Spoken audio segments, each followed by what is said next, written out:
ਸਤਿ ਸ਼੍ਰੀ ਅਕਾਲ ਟੀਵੀ ਪੰਜਾਬ ਦੇਖ ਰਹੇ ਸਾਰੇ ਦਰਸ਼ਕਾਂ ਦਾ ਸਵਾਗਤ ਹੈ। ਮੈਂ ਹਰਸਿਮਰਤ ਕੌਰ। ਖਬਰਾਂ ਦੇ ਸਿਲਸਿਲੇ ਦੀ ਸ਼ੁਰੂਆਤ ਕਰਾਂਗੇ, ਬਟ ਸਭ ਤੋਂ ਪਹਿਲਾਂ ਨਜ਼ਰ ਕੁਝ ਹੈਡਲਾਈਨਸ ਤੇ।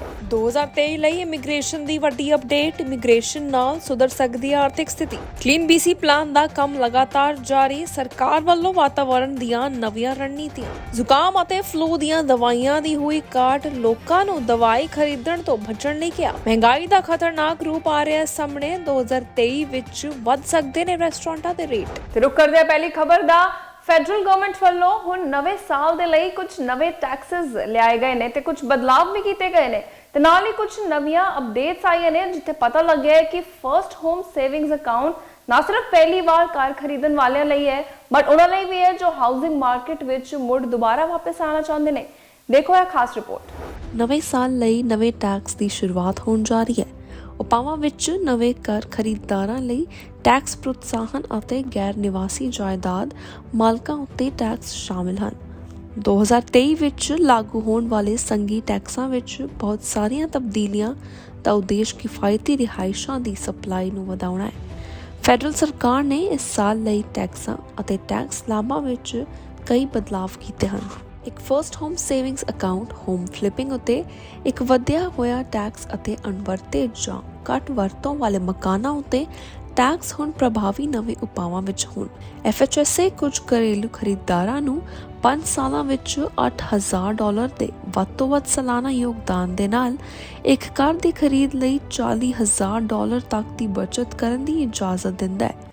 FHSA ਵਿੱਚ ਯੋਗਦਾਨ ਟੈਕਸ ਕਟੌਤੀ ਯੋਗ ਹਨ ਅਤੇ ਕਾਰ ਖਰੀਦਣ ਲਈ ਕਢਵਾਉਣਾ ਟੈਕਸ ਮੁਕਤ ਹਨ। ਵੈਂਕੂਵਰ ਦੇ ਇੱਕ CPA ਨੇ ਕਿਹਾ ਕਿ ਨੋਟ ਕਰਨਾ ਇਹ ਮਹੱਤਵਪੂਰਨ ਹੈ ਕਿ FHSA ਸਿਰਫ ਪਹਿਲੀ ਵਾਰ ਘਰ ਖਰੀਦਣ ਵਾਲਿਆਂ ਲਈ ਹੀ ਨਹੀਂ ਹੈ, ਉਹਨਾਂ ਲਈ ਵੀ ਹੈ ਜੋ ਲੋਕ ਕਾਰ ਖਰੀਦਣਾ ਚਾਹੁੰਦੇ ਹਨ ਤੇ ਜਿਨ੍ਹਾਂ ਕੋਲ 4 ਸਾਲ ਜਾਂ ਇਸ ਤੋਂ ਵੱਧ ਸਮੇਂ ਤੋਂ ਕਾਰ ਨਹੀਂ ਹੈ। ਇਸ ਲਈ ਇਹ ਉਹਨਾਂ ਲੋਕ ਲਈ ਵੀ ਹੋ ਸਕਦਾ ਹੈ ਜੋ ਹਾਊਸਿੰਗ ਮਾਰਕੀਟ ਵਿੱਚ ਦੁਬਾਰਾ ਦਾਖਲ ਹੋ ਰਹੇ ਨੇ, ਜੋ ਕਿ ਕਈ ਸਾਲਾਂ ਤੋਂ ਹਾਊਸਿੰਗ ਮਾਰਕੀਟ ਤੋਂ ਬਾਹਰ ਹਨ। ਹਾਊਸਿੰਗ ਨਾਲ ਸੰਬੰਧਿਤ ਇੱਕ ਹੋਰ ਨਵਾਂ ਟੈਕਸ ਸਾਹਮਣੇ ਆਇਆ ਹੈ, multi generation home renovation. Finance Canada ਨੇ ਇੱਕ ਈਮੇਲ ਵਿੱਚ ਕਿਹਾ ਕਿ ਰਿਫੰਡੇਬਲ ਟੈਕਸ ਕ੍ਰੈਡਿਟ $7,500 ਤੱਕ ਪ੍ਰਦਾਨ ਕਰੇਗਾ। ਯੋਗ ਪਰਿਵਾਰ ਸੈਕੰਡਰੀ ਹਾਊਸਿੰਗ ਸੂਟ ਬਣਾਉਣ ਲਈ ਘਰ ਦੀ ਮੁਰੰਮਤ ਅਤੇ ਉਸਾਰੀ ਖਰਚਿਆਂ ਵਿੱਚ ਵੱਧ ਤੋਂ ਵੱਧ $50,000 ਦੇ 15% ਦਾ ਦਾਅਵਾ ਕਰ ਸਕਦੇ ਹਨ। ਸਰਕਾਰ ਅੰਡਰ ਯੂਜ਼ਡ ਹਾਊਸਿੰਗ ਟੈਕਸ ਯਾਨੀ UHT ਵੀ ਲਾਗੂ ਕਰ ਰਹੀ ਹੈ।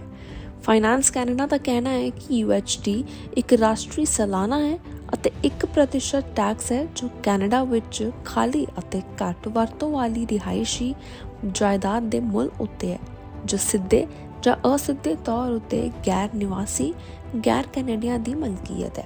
ਉਤੇ ਇਮੀਗ੍ਰੇਸ਼ਨ ਦੀ ਇੱਕ ਵੱਡੀ ਖਬਰ ਸਾਹਮਣੇ ਆਈ ਹੈ, ਜਿੱਥੇ ਪਤਾ ਲੱਗਿਆ ਹੈ ਕਿ PNPs, ਐਕਸਪ੍ਰੈਸ ਐਂਟਰੀਜ਼, PGPs ਅਤੇ ਅੰਤਰਰਾਸ਼ਟਰੀ ਵਿਦਿਆਰਥੀਆਂ ਲਈ ਕਈ ਅਪਡੇਟਸ ਆਏ ਨੇ। ਰਿਪੋਰਟ ਦੇ ਮੁਤਾਬਿਕ 23% ਆਬਾਦੀ ਪ੍ਰਵਾਸੀ ਨਾਲ ਆਪਣਾ ਸਭ ਤੋਂ ਵੱਡਾ ਹਿੱਸਾ ਬਣਾਉਂਦੀ ਹੈ, ਜਿਸ ਤੋਂ ਬਾਅਦ ਪਤਾ ਲੱਗਿਆ ਹੈ ਕਿ ਇਮੀਗ੍ਰੇਸ਼ਨ ਨਾਲ ਆਰਥਿਕ ਅਤੇ ਸਮਾਜਿਕ ਸਥਿਤੀ ਸੁਧਰ ਸਕਦੀ ਹੈ। ਰਿਪੋਰਟ ਦੇ ਮੁਤਾਬਿਕ ਪ੍ਰਵਾਸੀ ਹੁਣ ਕੈਨੇਡਾ ਦੀ ਕੁੱਲ ਆਬਾਦੀ 23% ਦਾ ਆਪਣਾ ਸਭ ਤੋਂ ਵੱਡਾ ਹਿੱਸਾ ਬਣਾਉਂਦੇ ਹਨ, ਜੋ ਕਿ 100 ਸਾਲ ਪਹਿਲੇ ਬਣਾਏ ਗਏ ਰਿਕਾਰਡ ਨੂੰ ਮਾਤ ਵੀ ਦਿੰਦੇ ਨੇ। 2023 ਵੱਲ ਵਧਦਿਆਂ ਕੈਨੇਡੀਅਨ ਸਰਕਾਰ ਇਮੀਗ੍ਰੇਸ਼ਨ ਪ੍ਰਤੀ ਆਪਣੀ ਨਿਰੰਤਰ ਵਚਨਬੱਧਤਾ ਅਤੇ ਇਸ ਦੇਸ਼ ਵਿੱਚ ਨਵੇਂ ਆਏ ਲੋਕਾਂ ਦਾ ਸਵਾਗਤ ਕਰਨ ਵਿੱਚ ਦ੍ਰਿੜ ਜਾਪਦੀ ਹੈ। ਕੈਨੇਡਾ ਨੂੰ ਉਮੀਦ ਹੈ ਕਿ ਵਧੀ ਹੋਈ ਇਮੀਗ੍ਰੇਸ਼ਨ ਇਸ ਦੇਸ਼ ਨੂੰ ਸਮਾਜਿਕ ਅਤੇ ਆਰਥਿਕ ਤੌਰ ਉੱਤੇ ਵਿਕਸਿਤ ਕਰਨ ਵਿੱਚ ਮਦਦ ਕਰਦੀ ਰਹੇਗੀ, ਜਦੋਂ ਕਿ ਮਾਨਵਤਾਵਾਦੀ ਸਹਾਇਤਾ ਲਈ ਕੈਨੇਡਾ ਦੀ ਸਮਰੱਥਾ ਰਾਹੀਂ ਪਰਿਵਾਰਾਂ ਨੂੰ ਮੁੜ ਜੋੜਨ ਅਤੇ ਕਮਜ਼ੋਰ ਆਬਾਦੀ ਦੀ ਮਦਦ ਕਰਨ ਲਈ ਵੀ ਕੰਮ ਕਰਨਾ ਪਵੇਗਾ। ਸਤੰਬਰ 2022 ਤੋਂ IRCC ਵਿਖੇ ਕੁੱਲ ਅਰਜ਼ੀਆਂ ਦਾ ਬੈਕਲੌਗ ਲਗਾਤਾਰ ਘਟਦਾ ਨਜ਼ਰ ਆਇਆ ਹੈ। IRCC ਨੇ ਆਪਣੇ ਬੈਕਲੌਗ ਨੂੰ 4 ਲੱਖ ਤੱਕ ਘਟਾ ਦਿੱਤਾ ਹੈ। ਇਸ ਤੋਂ ਇਲਾਵਾ IRCC ਨੇ ਐਪਲੀਕੇਸ਼ਨ ਵਸਤੂਆਂ ਨੂੰ ਘਟਾਉਣ ਲਈ $85 ਮਿਲੀਅਨ ਵਾਧੂ ਫੰਡ ਪ੍ਰਾਪਤ ਕੀਤੇ ਹਨ ਅਤੇ ਮਾਰਚ 2019 ਅਤੇ ਨਵੰਬਰ 2022 ਦੇ ਵਿਚਕਾਰ 2,521 ਕਰਮਚਾਰੀਆਂ ਦੁਆਰਾ ਫਰੰਟਲਾਈਨ ਆਪਰੇਸ਼ਨ ਸਟਾਫ ਵਿੱਚ ਵਾਧਾ ਵੀ ਕੀਤਾ ਹੈ। ਉਮੀਦ ਰਹਿੰਦੀ ਹੈ ਕਿ ਇਹ ਕਾਰਕ 2023 ਵਿੱਚ IRCC ਦੇ ਸੇਵਾ ਅਤੇ ਐਪਲੀਕੇਸ਼ਨ ਬੈਕਲੌਗ ਨੂੰ ਸਕਾਰਾਤਮਕ ਤੌਰ ਉੱਤੇ ਪ੍ਰਭਾਵਿਤ ਕਰਦੇ ਰਹਿਣਗੇ। ਕੈਨੇਡਾ ਨੇ 2023 ਲਈ ਇਮੀਗ੍ਰੇਸ਼ਨ ਪੱਧਰ ਯੋਜਨਾ ਦੇ ਅੰਦਰ ਇੱਕ ਰਿਕਾਰਡ ਉੱਚਾ ਇਮੀਗ੍ਰੇਸ਼ਨ ਟੀਚਾ ਨਿਰਧਾਰਤ ਕੀਤਾ ਹੈ, ਜੋ ਸੁਝਾਅ ਦਿੰਦਾ ਹੈ ਕਿ IRCC ਦਾ ਮੰਨਣਾ ਹੈ ਕਿ ਇਹ ਬੈਕਲੌਗ ਦਾ ਪ੍ਰਬੰਧਨ ਕਰ ਸਕਦਾ ਹੈ ਅਤੇ ਉੱਚ ਪੱਧਰ ਦਾ ਵੀ ਸਵਾਗਤ ਕਰ ਸਕਦਾ ਹੈ। ਤੇ ਹੁਣ ਆਪਾਂ ਗੱਲ ਕਰਾਂਗੇ 4 ਮੁੱਖ ਕੈਨੇਡੀਅਨ ਇਮੀਗ੍ਰੇਸ਼ਨ ਮਾਰਗਾਂ ਦੀ। ਪਹਿਲਾ, 2023 ਵਿੱਚ ਪ੍ਰੋਵਿੰਸ਼ੀਅਲ ਨੋਮੀਨੀ ਪ੍ਰੋਗਰਾਮ।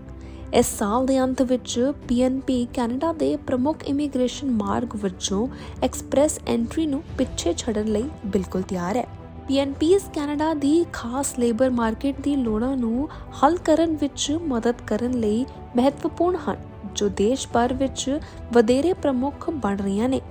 ਇਸ ਅਨੁਸਾਰ 2023 ਵਿੱਚ ਐਕਸਪ੍ਰੈਸ ਐਂਟਰੀ ਉਮੀਦਵਾਰਾਂ ਨਾਲੋਂ 23,000 ਵੱਧ PNP ਪ੍ਰਵਾਸੀਆਂ ਦੇ ਕੈਨੇਡਾ ਵਿੱਚ ਸਵਾਗਤ ਹੋਣ ਦੀ ਉਮੀਦ ਕੀਤੀ ਜਾ ਰਹੀ ਹੈ।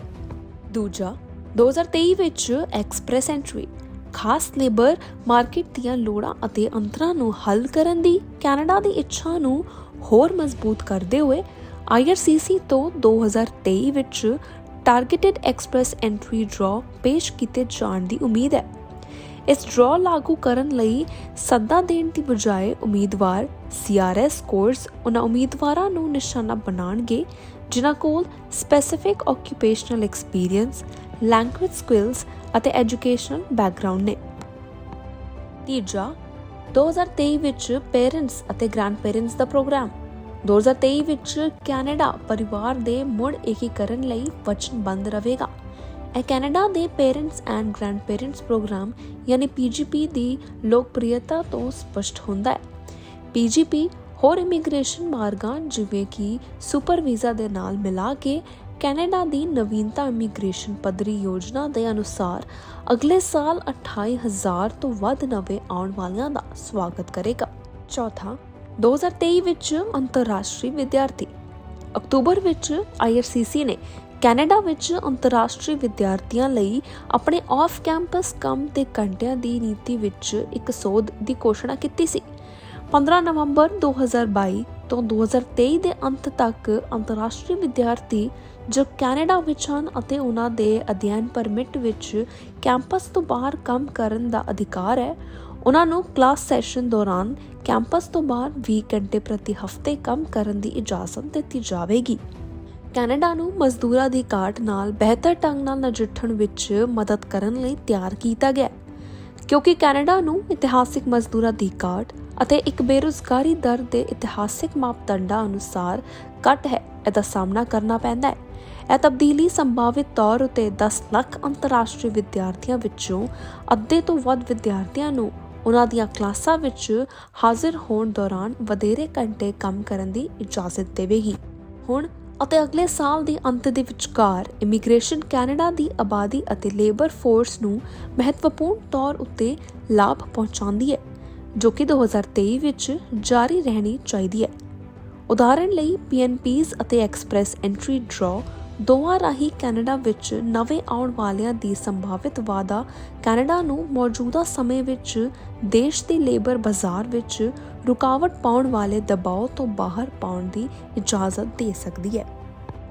ਇਸ ਅਨੁਸਾਰ 2023 ਵਿੱਚ ਇਮੀਗ੍ਰੇਸ਼ਨ ਸਾਰੇ ਕੈਨੇਡੀਅਨਸ ਨੂੰ ਇਸ ਦੇਸ਼ ਵਿੱਚ ਇੱਕ ਖੁਸ਼ਹਾਲ ਸ਼ਕਤੀ ਅਤੇ ਆਰਥਿਕ ਭਵਿੱਖ ਲਈ ਵਧੇਰੇ ਮੌਕੇ ਦੇ ਕਈ ਕਾਰਨ ਪ੍ਰਦਾਨ ਕਰ ਸਕਦੀ ਹੈ ਤੇ ਸਾਰਿਆਂ ਨੂੰ ਅਪੀਲ ਵੀ ਕੀਤੀ ਜਾਂਦੀ ਹੈ ਕਿ ਕੈਨੇਡੀਅਨ ਅਰਥਚਾਰੇ ਅਤੇ ਲੇਬਰ ਮਾਰਕੀਟ ਦੀ ਸਥਿਤੀ ਦੀ ਵੀ ਨਿਗਰਾਨੀ ਕਰਨੀ ਚਾਹੀਦੀ ਹੈ ਤਾਂ ਜੋ ਇਹ ਵੇਖਣ ਲਈ ਕਿ ਅਗਲੇ 12 ਮਹੀਨਿਆਂ ਵਿੱਚ ਇਮੀਗ੍ਰੇਸ਼ਨ ਦੇਸ਼ ਨੂੰ ਅਸਲ ਵਿੱਚ ਕਿਵੇਂ ਪ੍ਰਭਾਵਿਤ ਕਰਦੀ ਹੈ।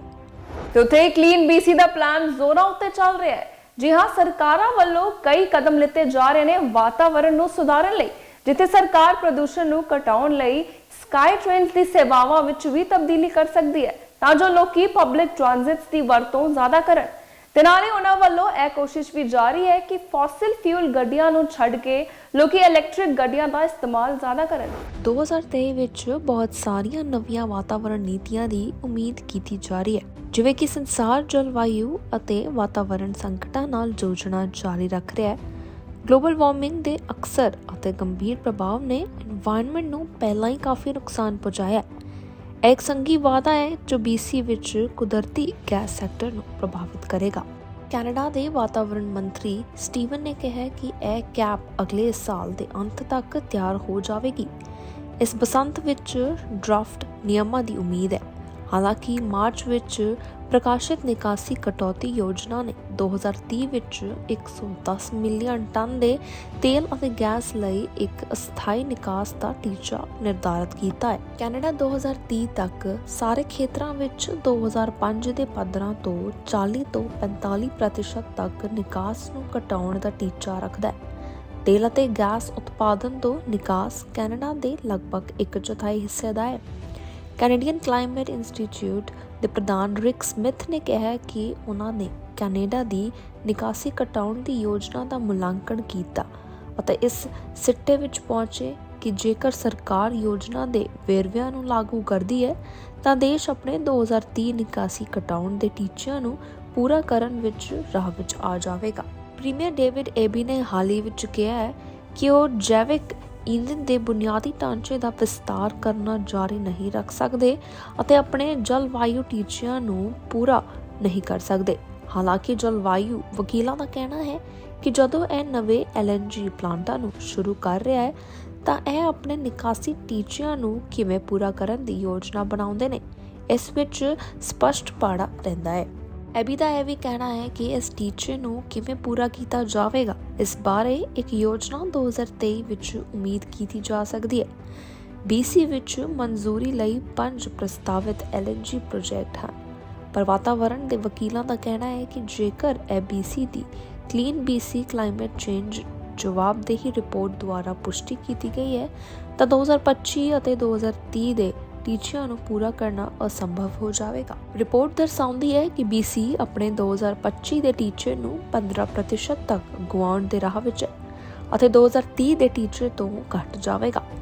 BC ਦੇ ਵਾਤਾਵਰਣ ਮੰਤਰਾਲੇ ਦੇ ਬੁਲਾਰੇ ਐਂਡਰਿਊ ਪੈਟਰਿਕ ਨੇ ਕਿਹਾ ਕਿ 2023 ਵਿੱਚ BC ਤੇਲ ਅਤੇ ਗੈਸ ਸੈਕਟਰ 2030 ਤੱਕ ਮੀਥੇਨ ਦੇ ਨਿਕਾਸ ਨੂੰ 75% ਤੱਕ ਘਟਾਉਣ ਲਈ ਨਵੀਂ ਨੀਤੀ ਵਿੱਚ ਹੋਵੇਗਾ।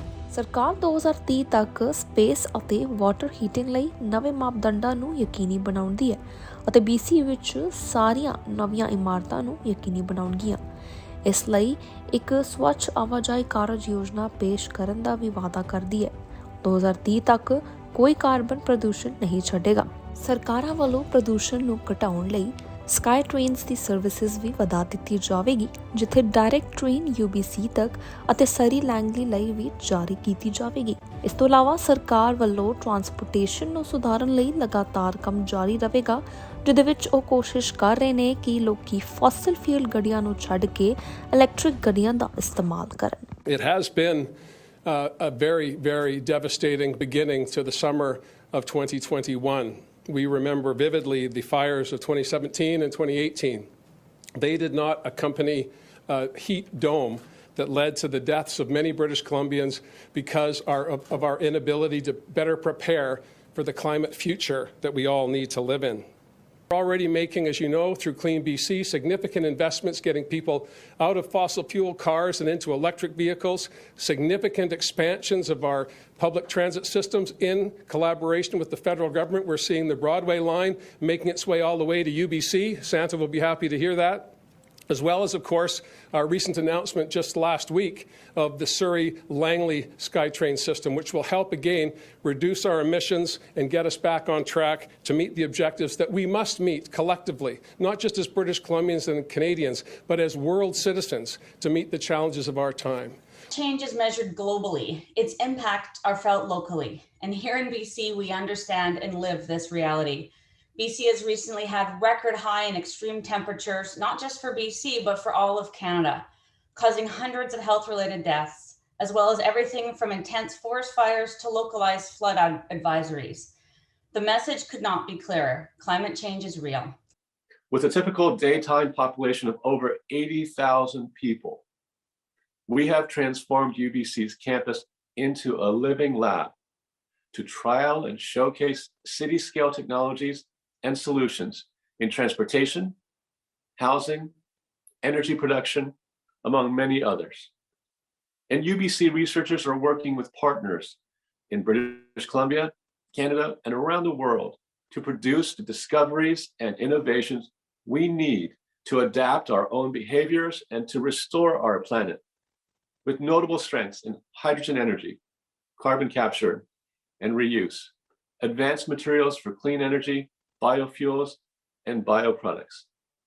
And of course, at the core of this work is the development and deployment of the next generation of climate action leaders.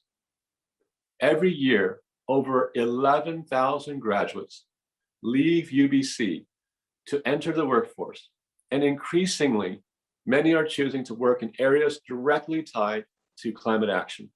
ਉਤੇ ਮਹਿੰਗਾਈ ਦਾ ਹੁਣ ਵੱਖਰਾ ਹੀ ਰੂਪ ਵੇਖਣ ਨੂੰ ਮਿਲ ਰਿਹਾ ਹੈ। ਜੀ ਹਾਂ, ਇਨਫਲੇਸ਼ਨ ਦਾ ਅਸਰ 2023 ਵਿੱਚ ਨਾ ਸਿਰਫ ਰੋਜ਼ਾਨਾ ਖਾਣੇ ਪੀਣੇ ਦੀਆਂ ਚੀਜ਼ਾਂ ਵਿੱਚ ਵੇਖਣ ਨੂੰ ਮਿਲੇਗਾ, ਬਲਕਿ ਹੁਣ ਰੈਸਟੋਰੈਂਟਸ ਦੇ ਰੇਟ ਵੀ ਵੱਧ ਸਕਦੇ ਨੇ। ਖੁਰਾਕੀ ਵਸਤੂਆਂ ਦੀਆਂ ਕੀਮਤਾਂ ਵਿੱਚ 5 ਤੋਂ 7% ਹੋਰ ਵਾਧਾ ਹੋ ਸਕਦਾ ਹੈ। ਰਿਕਾਰਡ ਤੋੜ ਮਹਿੰਗਾਈ ਸਾਲ ਦੇ ਬਾਅਦ 2023 ਵਿੱਚ ਖੁਰਾਕੀ ਵਸਤਾਂ ਦੀਆਂ ਕੀਮਤਾਂ ਵਿੱਚ 5 ਤੋਂ 7% ਹੋਰ ਵਾਧਾ ਹੋਣਾ ਤੈਅ ਹੈ। ਮਹਿੰਗਾਈ ਦਾ ਵੱਡਾ ਅਸਰ ਹੁਣ ਰੈਸਟੋਰੈਂਟਸ ਉੱਤੇ ਵੀ ਦੇਖਣ ਨੂੰ ਮਿਲੇਗਾ। 2023 ਵਿੱਚ ਬਾਹਰ ਖਾਣਾ ਖਾਣ ਦੀ ਉਮੀਦ ਕਰਨੀ ਥੋੜੀ ਔਖੀ ਹੋ ਸਕਦੀ ਹੈ। ਰੈਸਟੋਰੈਂਟ ਕੈਨੇਡਾ ਦੇ ਅਨੁਸਾਰ ਇਸ ਸਾਲ ਕੈਨੇਡਾ ਵਿੱਚ ਬਾਹਰ ਖਾਣਾ ਖਾਣਾ ਮਹਿੰਗਾ ਹੋਵੇਗਾ। ਰੈਸਟੋਰੈਂਟ ਕੈਨੇਡਾ ਦੇ ਮੁੱਖ ਸੰਚਾਲਨ ਅਧਿਕਾਰੀ ਕੈਲੀ ਹੈਗਨਸਨ ਨੇ ਕਿਹਾ ਕਿ ਦਹਾਕਿਆਂ ਤੋਂ ਉੱਚੀ ਮਹਿੰਗਾਈ ਦੇ ਦੌਰਾਨ ਭੋਜਨ ਦੀਆਂ ਕੀਮਤਾਂ ਵਧਣ ਦੇ ਨਾਲ ਕੈਨੇਡੀਅਨਸ ਨੇ ਪਹਿਲਾਂ ਹੀ ਆਪਣੇ ਕਰਿਆਨੇ ਅਤੇ ਰੈਸਟੋਰੈਂਟ ਦੇ ਬਿੱਲਾਂ ਨੂੰ ਵਧਦੇ ਹੋਏ ਦੇਖਿਆ ਹੈ ਅਤੇ ਇਹ ਸਿਰਫ ਨਵੇਂ ਸਾਲ ਵਿੱਚ ਹੀ ਜਾਰੀ ਰਹਿਣ ਦੀ ਉਮੀਦ ਹੈ। ਕੋਵਿਡ-19 ਉਪਾਅ ਹੁਣ ਚੁੱਕੇ ਜਾਣ ਦੇ ਨਾਲ ਮਹਿੰਗਾਈ ਦੇ ਉਪਯੋਗਤਾਵਾਂ ਬੀਮਾ ਅਤੇ ਭੋਜਨ ਦੀਆਂ ਲਾਗਤਾਂ ਨੂੰ ਵਧਾ ਦਿੱਤਾ ਹੈ ਅਤੇ ਇਹ ਇੱਕ ਲਾਭਕਾਰੀ ਭੋਜਨ ਸੇਵਾ ਸਥਾਪਨਾ ਨੂੰ ਮੁੜ ਪ੍ਰਾਪਤ ਕਰਨਾ ਅਤੇ ਚਲਾਉਣਾ ਲਗਭਗ ਸੰਭਵ ਬਣਾ ਰਿਹਾ ਹੈ। ਮਹਿੰਗਾਈ ਦੇ ਦਬਾਅ ਜਿਨ੍ਹਾਂ ਨੇ ਕੈਨੇਡੀਅਨਸ ਲਈ ਕਿਰਿਆਨੇ ਅਤੇ ਜਾਇਦਾਦ ਖਰੀਦਣ ਅਤੇ ਗੈਸ ਲਈ ਭੁਗਤਾਨ ਕਰਨਾ ਔਖਾ ਬਣਾ ਦਿੱਤਾ ਹੈ, ਇਹ ਵੀ ਪ੍ਰਭਾਵਿਤ ਕਰ ਰਿਹਾ ਹੈ ਕਿ ਲੋਕ ਰੈਸਟੋਰੈਂਟਾਂ ਵਿੱਚ ਕਿੰਨਾ ਖਰਚ ਕਰਨ ਲਈ ਤਿਆਰ ਨੇ। ਮਹਿੰਗਾਈ ਰੈਸਟੋਰੈਂਟਾਂ ਨੂੰ ਆਪਣੇ ਮੀਨੂ ਨੂੰ ਬਦਲਣ ਦਾ ਜਾਂ ਘੱਟ ਕਰਨ ਲਈ ਲਗਾਤਾਰ ਪ੍ਰਭਾਵਸ਼ਾਲੀ ਸਮੱਗਰੀ ਦੇ ਵਰਤੋਂ ਕਰਨ ਲਈ ਮਜਬੂਰ ਕਰ ਰਹੀ ਹੈ। ਕਾਰੋਬਾਰ ਵੀ ਮੀਨੂ ਉੱਤੇ ਸਸਤੇ ਭੋਜਨ ਪਦਾਰਥਾਂ ਦੀ ਵੱਧ ਤੋਂ ਵੱਧ ਵਰਤੋਂ ਕਰਨ ਦੀ ਕੋਸ਼ਿਸ਼ ਕਰਨਗੇ। ਇਸ ਦੌਰਾਨ ਲੇਬਰ ਦੀ ਤੀਬਰ ਘਾਟ ਦੇ ਮੱਦੇਨਜ਼ਰ ਆਟੋਮੇਸ਼ਨ ਦੀ ਵਰਤੋਂ ਅਤੇ ਉਪਕਰਣਾਂ ਵਿੱਚ ਬਦਲਾਅ ਵੱਲ ਵੀ ਇੱਕ ਤਬਦੀਲੀ ਆਈ ਹੈ। ਅਸੀਂ ਦੇਖ ਰਹੇ ਹਾਂ ਕਿ ਕੁਝ ਲੋਕ ਆਪਣੇ ਸੰਕਲਪਾਂ ਵਿੱਚ ਤਬਦੀਲੀਆਂ ਕਰਦੇ ਹਨ ਜਾਂ ਆਪਣੇ ਮੀਨੂ ਵਿੱਚ ਕੁਝ ਬਦਲਾਅ ਕਰਦੇ ਹਨ ਜਾਂ ਤਾਂ ਫਿਰ ਉਹਨਾਂ ਨੂੰ ਰਸੋਈ ਵਿੱਚ ਘੱਟ ਕੁੱਕ ਰੱਖਣੇ ਪੈਣਗੇ। ਇਸ ਮਹਿੰਗਾਈ ਨੇ ਸਾਰਿਆਂ ਨੂੰ ਆਪਣੇ ਲਪੇਟ ਵਿੱਚ ਲੈ ਲਿਆ ਹੈ। 2023 ਵਿੱਚ ਸਮੁੱਚੇ ਭੋਜਨ ਦੀਆਂ ਕੀਮਤਾਂ ਵਿੱਚ ਔਸਤਨ 5 ਤੋਂ 7% ਹੋਰ ਵਾਧਾ ਹੋਵੇਗਾ। ਰਿਪੋਰਟ ਵਿੱਚ ਕਿਹਾ ਗਿਆ ਹੈ ਕਿ ਕੀਮਤਾਂ ਵਿੱਚ ਵਾਧਾ ਸਾਰੇ ਭੋਜਨ ਸਮੂਹਾਂ ਵਿੱਚ ਦੇਖਿਆ ਜਾਵੇਗਾ, ਪਰ ਉਮੀਦ ਹੈ ਕਿ ਸਬਜ਼ੀਆਂ ਦੀ ਲਾਗਤ ਵਿੱਚ 6 ਤੋਂ 8% ਦਾ ਸਭ ਤੋਂ ਵੱਡਾ ਵਾਧਾ ਰਹੇਗਾ। ਤੇ ਰਿਪੋਰਟ ਵਿੱਚ ਇਹ ਵੀ ਕਿਹਾ ਗਿਆ ਹੈ ਕਿ ਰੈਸਟੋਰੈਂਟ ਦੀਆਂ ਕੀਮਤਾਂ ਵਿੱਚ ਵਾਧਾ ਜਾਰੀ ਰਹੇਗਾ ਕਿਉਂਕਿ ਕਾਰੋਬਾਰ ਵੱਧ ਰਹੇ ਭੋਜਨ ਦੀ ਲਾਗਤ, ਕਿਰਾਏ ਵਿੱਚ ਵਾਧੇ ਅਤੇ ਰਿਹਾਇਸ਼ ਅਤੇ ਭੋਜਨ ਸੇਵਾਵਾਂ ਉਦਯੋਗ ਦੇ ਨਾਲ ਲੇਬਰ ਚੁਣੌਤੀਆਂ ਦੇ ਨਾਲ 46% ਖਾਲੀ ਅਸਾਮੀਆਂ ਵੀ ਦੇਖ ਰਹੇ ਨੇ। ਸਟੈਟਿਸਟਿਕਸ ਕੈਨੇਡਾ ਦੁਆਰਾ 21 ਦਸੰਬਰ ਨੂੰ ਜਾਰੀ ਕੀਤੀ ਗਈ ਤਾਜ਼ਾ ਮੁਦਰਾਸਫੀਤੀ ਰਿਪੋਰਟ ਦੇ ਅਨੁਸਾਰ ਕਰਿਆਨੇ ਦੀਆਂ ਕੀਮਤਾਂ ਵਿੱਚ ਸਾਲ ਦਰ ਸਾਲ ਨਵੰਬਰ ਵਿੱਚ 11.4% ਦਾ ਵਾਧਾ ਹੋਇਆ।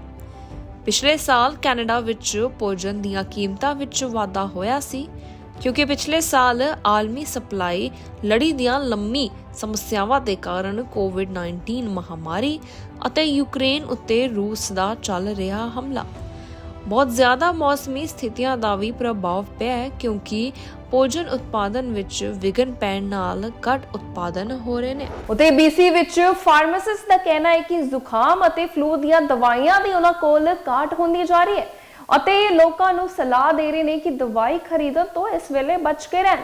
ਬੁਖਾਰ ਨੂੰ ਉਤਾਰਨ ਲਈ ਇਸ ਵੇਲੇ ਟਾਇਲੈਨੋਲ ਜਾਂ ਫਿਰ ਐਡਵਿਲ ਦੀ ਵਰਤੋਂ ਕਰਨ ਜਾਂ ਫਿਰ ਕਈ ਘਰੇਲੂ ਉਪਾਆਂ ਦੀ ਵੀ ਸਿਫਾਰਿਸ਼ ਦਿੱਤੀ ਜਾ ਰਹੀ ਹੈ। BC ਦੇ ਲੋਅਰ ਮੀਨਲੈਂਡ ਵਿੱਚ ਫਾਰਮੇਸੀਆਂ ਜ਼ੁਕਾਮ ਅਤੇ ਫਲੂ ਦੀਆਂ ਦਵਾਈਆਂ ਦੀ ਕਮੀ ਦੀ ਰਿਪੋਰਟ ਕਰਦੀਆਂ ਨੇ। ਡਾਕਟਰਸ ਦਾ ਕਹਿਣਾ ਹੈ ਕਿ ਘਾਟ ਮੁੱਖ ਚਿੰਤਾ ਦਾ ਕਾਰਨ ਨਹੀਂ ਹੈ, ਹਾਲਾਂਕਿ ਦਵਾਈਆਂ ਮੁੱਖ ਤੌਰ ਉੱਤੇ ਲੱਛਣਾਂ ਤੋਂ ਰਾਹਤ ਲੈਣ ਲਈ ਹੁੰਦੀਆਂ ਨੇ। ਬਰਨਬੀ BC ਵਿੱਚ ਇੱਕ ਫਾਰਮੇਸੀ ਵਿੱਚ ਸ਼ੈਲਫਾਂ ਨੂੰ ਬਾਲਗ ਜ਼ੁਕਾਮ ਅਤੇ ਫਲੂ ਦੀਆਂ ਦਵਾਈਆਂ ਦੇ ਸਟਾਕ ਦੀ ਘਾਟ ਕਾਰਨ ਖਾਲੀ ਦਿਖਾਇਆ ਗਿਆ ਸੀ। ਫਾਰਮਾਸਿਸਟ ਲੋਕਾਂ ਨੂੰ ਬਿਮਾਰ ਨਾ ਹੋਣ ਉੱਤੇ ਦਵਾਈ ਖਰੀਦਣ ਤੋਂ ਬਚਣ ਲਈ ਕਹਿ ਰਹੇ ਨੇ। BC ਵਿੱਚ ਬਾਲਗ ਦਵਾਈਆਂ ਦੀ ਘਾਟ, ਫਲੂ ਦੇ ਕੇਸਾਂ ਵਿੱਚ ਵਾਧਾ ਅਤੇ ਬੱਚਿਆਂ ਦੀ ਜ਼ੁਕਾਮ ਦੀਆਂ ਦਵਾਈਆਂ ਵਿੱਚ ਕਮੀ ਤੋਂ ਬਾਅਦ ਜੋ ਕਿ ਫਾਰਮਾਸਿਸਟਾਂ ਦੇ ਅਨੁਸਾਰ ਜਾਰੀ ਨੇ। ਜੈਮੀ ਵਿਕਸਟਨ ਇੱਕ ਨਿਊ ਵੈਸਟਮਿੰਸਟਰ ਫਾਰਮਾਸਿਸਟ ਅਤੇ BC ਦੇ ਸਾਬਕਾ ਪ੍ਰਧਾਨ ਫਾਰਮੇਸੀ ਐਸੋਸੀਏਸ਼ਨ ਦਾ ਕਹਿਣਾ ਹੈ ਕਿ ਕੋਵਿਡ-19, ਫਲੂ ਅਤੇ RSV ਵਰਗੇ ਵੱਖ-ਵੱਖ ਸਾਹ ਲੈਣ ਤੋਂ ਰੋਕਣ ਵਾਲੇ ਵਾਇਰਸਾਂ ਦੇ ਵਧਣ ਕਾਰਨ ਇਹ ਘਾਟ ਪੈਦਾ ਹੋਈ ਹੈ। ਤੇ ਉਹਨਾਂ ਦਾ ਇਹ ਵੀ ਕਹਿਣਾ ਹੈ ਕਿ ਇੱਥੇ ਲੋਕਾਂ ਦੀ ਇੰਨੀ ਵੱਡੀ ਆਮਦ ਹੈ ਜਿਨ੍ਹਾਂ ਨੂੰ ਖੰਘ ਅਤੇ ਜ਼ੁਕਾਮ ਦੇ ਉਤਪਾਦਾਂ ਦੀ ਜ਼ਰੂਰਤ ਹੈ ਅਤੇ ਇਸ ਲਈ ਜਿਹੜੀਆਂ ਕੰਪਨੀਆਂ ਉਹਨਾਂ ਨੂੰ ਬਣਾ ਰਹੀਆਂ ਨੇ ਉਹਨਾਂ ਲਈ ਮੰਗ ਨੂੰ ਪੂਰਾ ਕਰਨਾ ਇਸ ਵੇਲੇ ਕਾਫੀ ਮੁਸ਼ਕਿਲ ਨਜ਼ਰ ਆ ਰਿਹਾ ਹੈ। ਅਕਸਰ ਵਰਤੀਆਂ ਜਾਂਦੀਆਂ ਦਵਾਈਆਂ ਵਿੱਚ ਹਮੇਸ਼ਾ ਕਿਸੇ ਚੀਜ਼ ਦੀ ਕਮੀ ਹੁੰਦੀ ਹੈ ਅਤੇ ਇਹ ਦਵਾਈ ਦੀ ਕਮੀ ਹੈ ਜੋ ਲੋਕਾਂ ਲਈ ਬਹੁਤ ਆਮ ਗੱਲ ਹੋ ਚੁੱਕੀ ਹੈ। ਪਹਿਲਾਂ ਇਹ ਬੱਚਿਆਂ ਦੇ ਦਰਦ ਦੀਆਂ ਦਵਾਈਆਂ ਦੀ ਘਾਟ ਹੁੰਦੀ ਸੀ। ਹੁਣ ਕੈਨੇਡਾ ਭਰ ਵਿੱਚ ਸਾਰੇ ਫਾਰਮਾਸਿਸਟਾਂ ਦਾ ਕਹਿਣਾ ਹੈ ਕਿ ਉਹਨਾਂ ਦੇ ਬਾਲਗਾਂ ਵਿੱਚ ਫਲੂ ਅਤੇ ਕੋਲਡ ਦਵਾਈਆਂ ਦਾ ਸਟਾਕ ਘੱਟ ਵਿੱਚ ਚੱਲ ਰਿਹਾ ਹੈ। ਇੱਕ ਬਿਆਨ ਵਿੱਚ ਸਿਹਤ ਮੰਤਰੀ ਦੇ ਦਫ਼ਤਰ ਦੇ ਇੱਕ ਬੁਲਾਰੇ ਨੇ ਕਿਹਾ ਕਿ ਉਹ ਚੱਲ ਰਹੀ ਇਸ ਘਾਟ ਬਾਰੇ ਜਾਣਦੇ ਨੇ। ਉਹ ਸਥਿਤੀ ਉੱਤੇ ਨੇੜਿਓਂ ਨਜ਼ਰ ਰੱਖ ਰਹੇ ਨੇ ਕਿਉਂਕਿ ਇਹ ਤੇਜ਼ੀ ਨਾਲ ਵਿਕਸਿਤ ਹੋ ਰਹੀ ਹੈ। ਉਹਨਾਂ ਦਾ ਦਫ਼ਤਰ ਅਤੇ ਹੈਲਥ ਕੈਨੇਡਾ ਪਹਿਲਾਂ ਹੀ ਕੈਨੇਡਾ ਅਤੇ ਵਿਦੇਸ਼ਾਂ ਵਿੱਚ ਨਿਰਮਾਤਾਵਾਂ ਨਾਲ ਚਰਚਾ ਕਰ ਰਹੇ ਨੇ। ਵੈਂਕੂਵਰ ਆਧਾਰਿਤ ਫੈਮਿਲੀ ਫਿਜ਼ੀਸ਼ੀਅਨ ਐਨਾ ਵੋਲਕ ਦਾ ਕਹਿਣਾ ਹੈ ਕਿ ਇਸ ਖਾਸ ਘਾਟ ਨਾਲ ਵੱਡੀ ਚਿੰਤਾ ਦਾ ਕੋਈ ਕਾਰਨ ਨਹੀਂ ਹੈ ਕਿਉਂਕਿ ਜ਼ੁਕਾਮ ਅਤੇ ਫਲੂ ਦੀਆਂ ਦਵਾਈਆਂ ਮੁੱਖ ਤੌਰ ਉੱਤੇ ਲੱਛਣਾਂ ਤੋਂ ਰਾਹਤ ਪ੍ਰਦਾਨ ਕਰਦੀਆਂ ਨੇ ਅਤੇ ਬਿਮਾਰੀਆਂ ਤੋਂ ਠੀਕ ਹੋਣ ਲਈ ਜ਼ਰੂਰੀ ਨਹੀਂ ਆ। ਉਹਨਾਂ ਦਾ ਕਹਿਣਾ ਹੈ ਕਿ ਬੁਖਾਰ ਨੂੰ ਘੱਟ ਕਰਨ ਲਈ ਟਾਇਲੇਨੋਲ ਜਾਂ ਫਿਰ ਐਡਵਿਲ ਦੀ ਵਰਤੋਂ ਕਰਨੀ ਚਾਹੀਦੀ ਹੈ ਅਤੇ ਖੰਘ ਅਤੇ ਪੀੜ ਦੇ ਲਈ ਗਰਮ ਪਾਣੀ ਦੇ ਨਾਲ ਸ਼ਹਿਦ ਵਰਗੇ ਘਰੇਲੂ ਉਪਚਾਰਾਂ ਦੀ ਵੀ ਵਰਤੋਂ ਕਰਨ ਦੀ ਸਿਫਾਰਿਸ਼ ਦਿੰਦੇ ਨੇ। A lot of the products we're looking for are not available, they're on back order, or they just sell out really quickly. It's really tough because a lot of the products that are available are combination products that have a lot of different ingredients in them. And we typically don't want people to take extra medication. I've heard estimates that, on a day-to-day basis now, pharmacy teams are spending, 20 to 25% of their time managing drug shortages. People over the age of 1, we can use honey to treat a cough. For decongestion, there are things like saline sprays or nasal steroids, things that you talk about in conjunction with your physician. Sunwing Airlines ਦੇ ਯਾਤਰੀ ਹਾਲੇ ਤੱਕ ਕਾਫੀ ਪਰੇਸ਼ਾਨ ਨਜ਼ਰ ਆ ਰਹੇ ਨੇ। ਉਹਨਾਂ ਨੇ ਸੋਸ਼ਲ ਮੀਡੀਆ ਵਿੱਚ ਇੱਕ ਗਰੁੱਪ ਬਣਾਇਆ ਜਿਹਦੇ ਵਿੱਚ 750 ਮੈਂਬਰਸ ਹੋ ਚੁੱਕੇ ਨੇ ਤੇ ਸਾਰਿਆਂ ਵੱਲੋਂ ਸਮੂਹ ਫੈਸਲਾ ਲਿੱਤਾ ਜਾ ਰਿਹਾ ਸੀ ਕਿ 에ਅਰਲਾਈਨਸ ਦੇ ਖਿਲਾਫ ਕਾਨੂੰਨੀ ਕਾਰਵਾਈ ਹੋਣੀ ਚਾਹੀਦੀ ਹੈ। ਤੇ ਤਾਜ਼ਾ ਅਪਡੇਟ ਦੇ ਅਨੁਸਾਰ ਤੁਹਾਨੂੰ ਦੱਸ ਦਈਏ ਕਿ ਰਜੀਨਾ ਫਰਮ ਵੱਲੋਂ ਸਨਵਿੰਗ ਦੇ ਵਿਰੁੱਧ ਕਲਾਸ ਐਕਸ਼ਨ ਮੁਕੱਦਮਾ ਤਿਆਰ ਕੀਤਾ ਜਾ ਰਿਹਾ ਹੈ। ਲਗਭਗ 750 ਸਨਵਿੰਗ ਯਾਤਰੀਆਂ ਨੇ ਯਾਤਰਾ ਦੀ ਦੇਰੀ ਤੇ ਫਲਾਈਟਸ ਦੀ ਡਿਲੇ ਕਾਰਨ ਕਾਨੂੰਨੀ ਕਾਰਵਾਈ ਕਰਨ ਬਾਰੇ ਵਿਚਾਰ ਕੀਤਾ ਹੈ। ਸਨਵਿੰਗ 에ਅਰਲਾਈਨਸ ਦੇ ਸੈਂਕੜੇ ਯਾਤਰੀ ਇਕੱਠੇ ਹੋਏ ਅਤੇ ਉਹਨਾਂ ਨੇ ਰੱਦ ਕਰਨ ਅਤੇ ਮੁਕੱਦਮਿਆਂ ਦੀ ਇੱਕ ਲਹਿਰ ਵਿੱਚ ਫਸਣ ਤੋਂ ਬਾਅਦ ਇੱਕ ਕਲਾਸ ਐਕਸ਼ਨ ਮੁਕੱਦਮੇ ਉੱਤੇ ਵਿਚਾਰ ਕਰ ਰਹੇ ਨੇ। ਯਾਤਰੀਆਂ ਨੂੰ ਸੰਗਠਿਤ ਕਰਨ ਲਈ ਸਮਰਪਿਤ ਇੱਕ ਸੋਸ਼ਲ ਮੀਡੀਆ ਸਮੂਹ 750 ਮੈਂਬਰਾਂ ਤੱਕ ਪਹੁੰਚ ਗਿਆ ਹੈ ਅਤੇ ਆਯੋਜਕ ਸੋਹੇਲ ਸ਼ਹੀਦਨੀ ਦਾ ਕਹਿਣਾ ਹੈ ਕਿ ਉਹ ਕੇਸ ਲੈਣ ਲਈ ਇੱਕ ਵਕੀਲ ਲੱਭਣ ਦੀ ਕੋਸ਼ਿਸ਼ ਕਰ ਰਹੇ ਹਨ। ਸ਼ਹੀਦਨੀ ਕੈਨਕੂਨ ਵਿੱਚ ਹਵਾਈ ਅੱਡੇ ਉੱਤੇ ਭੀੜ ਵਿੱਚ ਸ਼ਾਮਲ ਸੀ ਜਿਨ੍ਹਾਂ ਦੀਆਂ ਵਾਪਸੀ ਦੀਆਂ ਉਡਾਣਾਂ ਕ੍ਰਿਸਮਸ ਉੱਤੇ ਵਾਰ-ਵਾਰ ਰੱਦ ਕੀਤੀਆਂ ਜਾ ਰਹੀਆਂ ਸਨ। 에ਅਰਪੋਰਟ ਦੇ ਰਿਕਾਰਡ ਕੀਤੇ ਗਏ ਵੀਡੀਓ ਵਿੱਚ ਸੈਂਕੜੇ ਲੋਕ ਨਾਅਰੇਬਾਜ਼ੀ ਕਰਦੇ ਵੀ ਸੁਣਾਈ ਦਿੱਤੇ ਸਨ ਕਿ ਸਾਨੂੰ ਘਰ ਲੈ ਜਾਓ। ਇੱਕ ਸਨਵਿੰਗ ਦੇ ਪ੍ਰਤੀਨਿਧੀ ਨੂੰ ਮੈਕਸੀਕੋ ਵਿੱਚ ਇੱਕ ਆਦਮੀ ਅਤੇ ਉਸਦੇ 5 ਮਹੀਨੇ ਦੇ ਬੱਚੇ ਨੂੰ ਸਦਾ ਲਈ ਫਸਾਉਣ ਦੀ ਧਮਕੀ ਵੀ ਦਿੱਤੀ ਗਈ ਸੀ ਜਿਸ ਲਈ 에ਅਰਪੋਰਟ ਵਾਲਿਆਂ ਨੇ ਬਾਅਦ 'ਚ ਮੁਆਫੀ ਵੀ ਮੰਗੀ ਸੀ। ਟੋਰਾਂਟੋ ਦੇ ਟਰਮੀਨਲ 3 ਉੱਤੇ ਬੈਗੇਜ ਬੈਲਟ ਟੁੱਟਣ ਦਾ ਮਤਲਬ ਹੈ ਟਰਮੀਨਲ ਉੱਤੇ ਹਜ਼ਾਰਾਂ ਬੈਗਾਂ ਦੇ ਢੇਰ ਸਨ। ਬਹੁਤ ਸਾਰੇ ਬੈਗ ਯਾਤਰੀਆਂ ਨੂੰ ਚੁੱਕਣ ਲਈ ਹਵਾਈ ਅੱਡੇ ਉੱਤੇ ਨੇੜੇ ਇੱਕ ਵੇਅਰਹਾਊਸ ਵਿੱਚ ਬਣਾਏ ਗਏ ਸਨ। ਹਾਲਾਂਕਿ ਕੁਝ ਯਾਤਰੀਆਂ ਨੇ ਦੱਸਿਆ ਕਿ ਉਹ ਆਪਣੀ ਉਡਾਣ ਦੇ ਹਫ਼ਤੇ ਬਾਅਦ ਵੀ ਉਡੀਕ ਕਰ ਰਹੇ ਸਨ। ਤੇ ਨਾਲ ਹੀ ਇੱਕ ਯਾਤਰੀ ਵੱਲੋਂ ਇਹ ਵੀ ਕਿਹਾ ਗਿਆ ਹੈ ਕਿ 에ਅਰਲਾਈਨ ਨੇ ਯਾਤਰੀਆਂ ਨੂੰ ਵਾਊਚਰ ਦੀ ਪੇਸ਼ਕਸ਼ ਸ਼ੁਰੂ ਕਰ ਦਿੱਤੀ ਹੈ। ਹਾਲਾਂਕਿ 에ਅਰ ਪੈਸੇਂਜਰ ਰਾਈਟਸ ਦੇ ਗੈਵਰ ਲੂਕਿਸ ਨੇ ਕਿਹਾ ਹੈ ਕਿ ਯਾਤਰੀ ਹੋਰ ਬਹੁਤ ਕੁਝ ਤੇ ਹੱਕਦਾਰ ਹੋ ਸਕਦੇ ਨੇ। ਇਸ ਤੋਂ ਵੀ ਵੱਡਾ ਮੁੱਦਾ ਯਾਤਰੀ ਅਧਿਕਾਰਾਂ ਨੂੰ ਲਾਗੂ ਕਰਨ ਵਿੱਚ ਫੈਡਰਲ ਸਰਕਾਰ ਦੀ ਅਸਫਲਤਾ ਦਿਖਾਈ ਦਿੰਦੀ ਹੈ ਅਤੇ ਉਹਨਾਂ ਦੀ ਸਧਾਰਨ ਨਿਯਮਾਂ ਨੂੰ ਲਾਗੂ ਕਰਨ ਵਿੱਚ ਅਸਫਲਤਾ ਇਹ ਮੌਜੂਦਾ ਸਥਿਤੀ ਇਸ ਚੀਜ਼ ਦਾ ਸਿੱਟਾ ਹੈ। ਲਿਬਰਲ ਐਮਪੀ ਜੋ ਕੈਨੇਡਾ ਦੀ ਟਰਾਂਸਪੋਰਟ ਕਮੇਟੀ ਦੇ ਚੇਅਰ ਹਨ, ਉਹਨਾਂ ਨੇ ਸਨਵਿੰਗ ਅਤੇ ਵਾਇਆ ਰੇਲ ਨੂੰ ਬੁਲਾਇਆ, ਜਿਨ੍ਹਾਂ ਨੇ ਤੂਫਾਨ ਕਾਰਨ ਯਾਤਰਾ ਵਿੱਚ ਦੇਰੀ ਦਾ ਵੀ ਅਨੁਭਵ ਕੀਤਾ ਸੀ। ਦੇਰੀ ਬਾਰੇ ਗਵਾਹੀ ਦੇਣ ਲਈ ਵਿਰੋਧੀ ਧਿਰ ਦੇ ਸੰਸਦ ਮੈਂਬਰਾਂ ਨੇ ਇੱਕ ਪੱਤਰ ਵਿੱਚ ਮੰਗ ਕੀਤੀ ਹੈ ਕਿ ਟਰਾਂਸਪੋਰਟ ਮੰਤਰੀ ਦੀ ਗਵਾਹੀ ਵੀ ਦਿੱਤੀ ਜਾਵੇ। ਐਨਡੀਪੀ ਦੇ ਟੇਲਰ ਬਚਰਾਜ ਨੇ ਕਿਹਾ, ਲਿਬਰਲ ਮੰਤਰੀ ਲਈ ਇਹ ਟਵੀਟ ਕਰਨਾ ਕਾਫੀ ਨਹੀਂ ਹੈ ਕਿ ਸਥਿਤੀ ਅਸਵੀਕਾਰਨਯੋਗ ਸੀ। ਉਸ ਨੂੰ ਕੈਨੇਡਾ ਦੀ ਆਵਾਜਾਈ ਪ੍ਰਣਾਲੀ ਦੀ ਨਿਗਰਾਨੀ ਕਰਨ ਦਾ ਚਾਰਜ ਦਿੱਤਾ ਗਿਆ ਹੈ ਅਤੇ ਕਾਨੂੰਨ ਦੇ ਅਧੀਨ ਖਾਸ ਸ਼ਕਤੀਆਂ ਨੇ।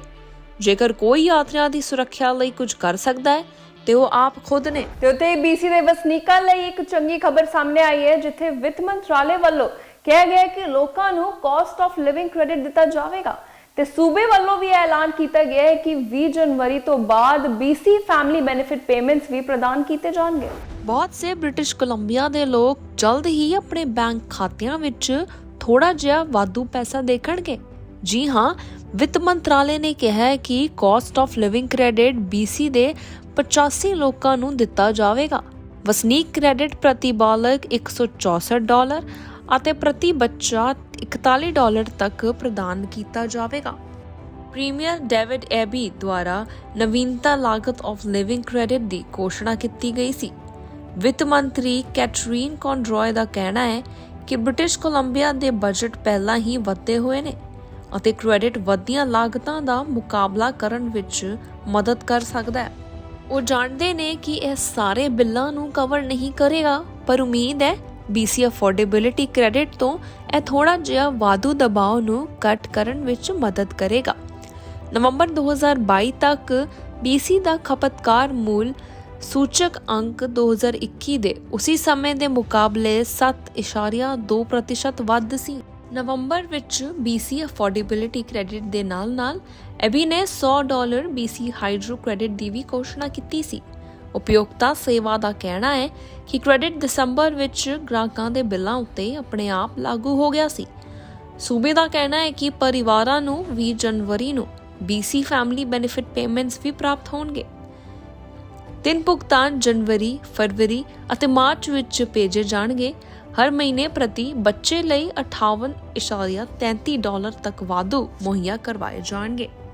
ਕੌਨਰੋਏ ਨੇ ਇਹ ਵੀ ਕਿਹਾ ਕਿ ਉਹ ਲੋਕਾਂ ਅਤੇ ਪਰਿਵਾਰਾਂ ਦੀ ਮਦਦ ਕਰਨ ਉੱਤੇ ਕੇਂਦਰਿਤ ਹਨ, ਜਿਨ੍ਹਾਂ ਨੂੰ ਇਸ ਸਮੇਂ ਇਸ ਦੀ ਸਭ ਤੋਂ ਵੱਧ ਲੋੜ ਹੈ ਤੇ ਨਾਲ ਹੀ ਇਸ ਸਹਾਇਤਾ ਨੂੰ ਜਾਰੀ ਰੱਖਣ ਲਈ ਮਜ਼ਬੂਤ ਸਥਿਤੀ ਵਿੱਚ ਨੇ। ਨਵੰਬਰ ਦੇ ਅੰਤ ਵਿੱਚ ਸਾਬਕਾ ਵਿੱਤ ਮੰਤਰੀ ਸੈਲੇਨਾ ਰੋਬਿਨਸਨ ਨੇ ਖੁਲਾਸਾ ਕੀਤਾ ਸੀ ਕਿ BC $5 ਬਿਲੀਅਨ ਦੇ ਸਰਪ੍ਰਸਤ ਵਿੱਚ ਬੈਠਾ ਹੈ। ਖਬਰਾਂ ਦੇ ਸਿਲਸਿਲੇ ਦੇ ਵਿੱਚ ਅੱਜ ਦੇ ਲਈ ਇੰਨਾ ਹੀ। ਮੈਨੂੰ ਯਾਨੀ ਹਰਸਿਮਰਤ ਨੂੰ ਦਿਓ ਇਜਾਜ਼ਤ ਤੇ ਬਨੇ ਰਹੋ TV ਪੰਜਾਬ ਦੇ ਨਾਲ। ਜਾਣ ਤੋਂ ਪਹਿਲਾਂ ਰੁਕ ਕਰਾਂਗੇ ਅੱਜ ਦੀਆਂ ਕੁਝ ਹੈਡਲਾਈਨਸ ਤੇ। 2023 ਲਈ ਇਮੀਗ੍ਰੇਸ਼ਨ ਦੀ ਵੱਡੀ ਅਪਡੇਟ। ਇਮੀਗ੍ਰੇਸ਼ਨ ਨਾਲ ਸੁਧਰ ਸਕਦੀ ਹੈ ਆਰਥਿਕ ਸਥਿਤੀ। ਕਲੀਨ BC ਪਲਾਨ ਦਾ ਕੰਮ ਲਗਾਤਾਰ ਜਾਰੀ। ਸਰਕਾਰ ਵੱਲੋਂ ਵਾਤਾਵਰਣ ਦੀਆਂ ਨਵੀਆਂ ਰਣਨੀਤੀਆਂ। ਜ਼ੁਕਾਮ ਅਤੇ ਫਲੂ ਦੀਆਂ ਦਵਾਈਆਂ ਦੀ ਹੋਈ ਘਾਟ। ਲੋਕਾਂ ਨੂੰ ਦਵਾਈ ਖਰੀਦਣ ਤੋਂ ਬਚਣ ਲਈ ਕਿਹਾ। ਮਹਿੰਗਾਈ ਦਾ ਖਤਰਨਾਕ ਰੂਪ ਆ ਰਿਹਾ ਸਾਹਮਣੇ। 2023 ਵਿੱਚ ਵੱਧ ਸਕਦੇ ਨੇ ਰੈਸਟੋਰੈਂਟਾਂ ਦੇ ਰੇਟ।